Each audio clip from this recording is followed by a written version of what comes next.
আপনি যদি আজকে এই ইতিহাস আমাদের 71-এর ইতিহাস 52-এর ইতিহাস যদি মুছে ফেলেন তাহলে দুদিন পর এই 2024-এর ইতিহাস আপনারা মুছে ফেলবেন।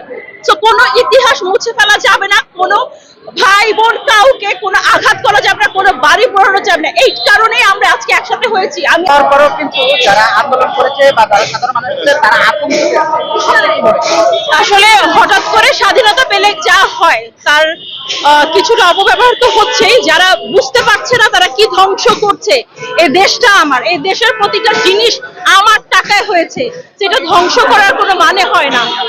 আমি আজকে এখানে এসেছি, আমাদের রাহুলদার বাড়ি পুড়িয়ে দেওয়া হয়েছে, শুধু রাহুলদার বাড়ি না, এরকম অনেকের বাড়ি পুড়িয়ে দেওয়া হচ্ছে। আমার স্কুলের প্রিন্সিপাল